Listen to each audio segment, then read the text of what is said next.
Good morning students.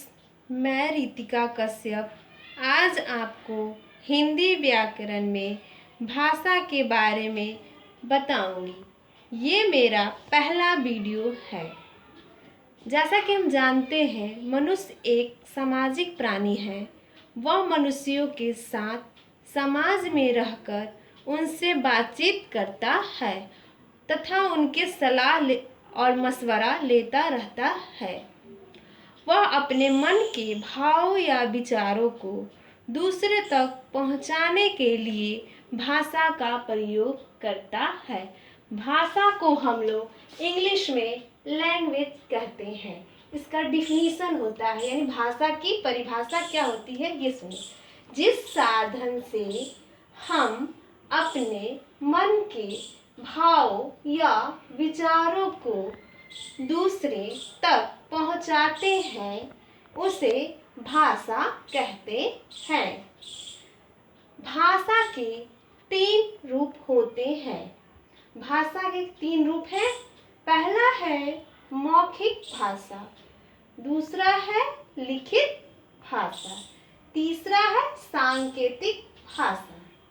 यानी जिस साधन से हम इशारों से लिखकर या बोलकर बताते हैं वो हुआ हमारा भाषा। भाषा के 3 रूप में है मौखिक भाषा। फर्स्ट टॉपिक है हमारा मौखिक भाषा। जो भाषा मुख से बोली और कानों से सुनी जाती है उसे मौखिक भाषा कहते हैं।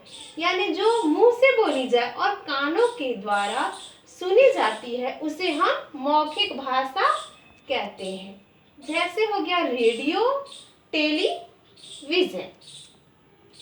अब हमारा आया नेक्स्ट टॉपिक लिखित भाषा। लिखित भाषा जब हम लिखकर अपने विचारों को व्यक्त करते हैं तो उसे लिखित भाषा कहते हैं। यानी हम अपने विचारों को लिखकर और दूसरे इसे पढ़कर समझते हैं उसे हम लिखित भाषा कहते हैं।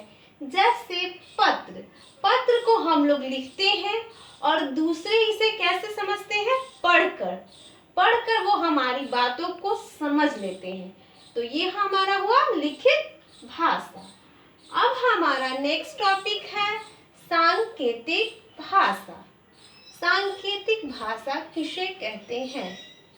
संकेत यानी इशारे से, संकेत से एक व्यक्ति के विचार को दूसरे व्यक्ति तक पहुंचाने वाली भाषा सांकेतिक भाषा कहलाती है।